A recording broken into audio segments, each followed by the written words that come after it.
The Midnight Watch, a job that turns into a fight for survival.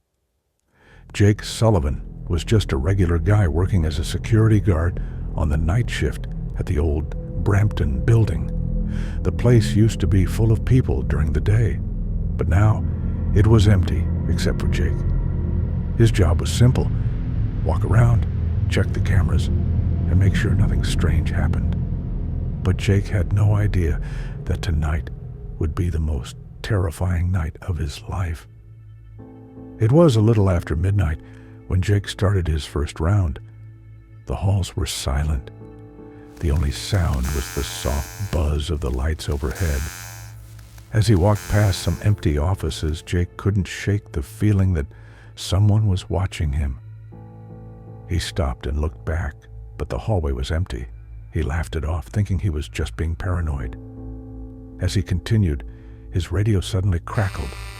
At first it was just static, but then he heard something, someone whispering his name. Jake. Jake. He froze, his heart racing.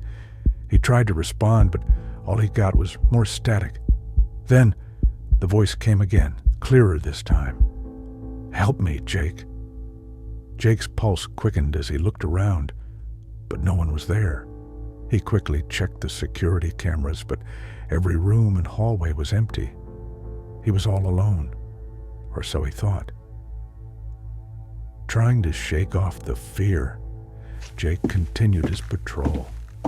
He decided to take a shortcut through the basement, a place he usually avoided because it was darker and creepier than the rest of the building. As he walked down the stairs, his flashlight flickered, casting strange shadows on the walls. When he reached the bottom, he saw something, a shadow, darker than the others, standing at the end of the hallway. It looked like a person, but something about it was wrong, unnatural. Jake's heart pounded as the shadow started moving towards him, slowly and silently. He tried to use his radio, but it was dead, no sound, nothing. The shadow kept coming, and Jake did the only thing he could. He ran. He raced up the stairs and slammed the door behind him. His heart was racing and he was shaking with fear. What was that thing? Back in the lobby, Jake tried to convince himself that he was just seeing things. Maybe it was a trick of the light or his mind playing games with him, but deep down, he knew it was real.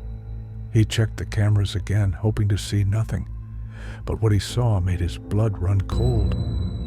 On the screen in the basement hallway, the shadow was still there, but now there were more shadows, moving through the halls, getting closer to where Jake was.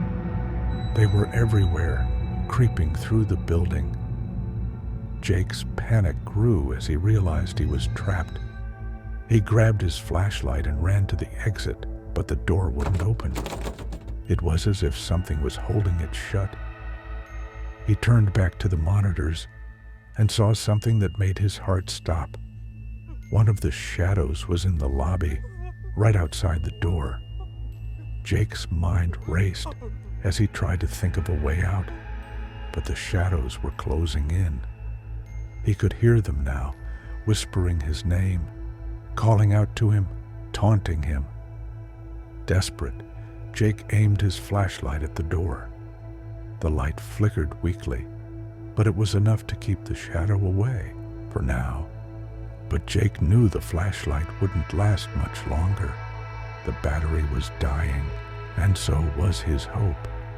The whispers grew louder, more insistent, and the shadows started pushing against the door, trying to get in. Jake backed away, knowing that it was only a matter of time before they broke through. In a last desperate move, Jake remembered the fire escape on the second floor. He sprinted up the stairs, the shadows close behind, their whispers filling his ears, driving him to the brink of madness. He reached the fire escape door and threw it open, feeling the cold night air hit his face. He didn't stop to look back as he ran down the metal stairs. When he reached the ground, he kept running, not stopping until he was far away from the building. Only then did he turn around, expecting to see the shadows following him. But the building stood silent and still, as if nothing had happened. Jake never went back to the Brampton building after that night. He quit his job and moved far away, trying to forget what he had seen. But the memories of that night haunted him, creeping into his dreams and making him question what was real. He knew something evil was in that building, something that would stay there, waiting for the next person to come. And so, the Brampton building remains abandoned, a place of dark whispers and restless shadows, where the line between the living and the dead is dangerously thin. Those who pass by feel a chill in the air and a sense of being watched, and they hurry past, never looking back. Because some buildings are better left alone, their secrets hidden in the darkness where they belong.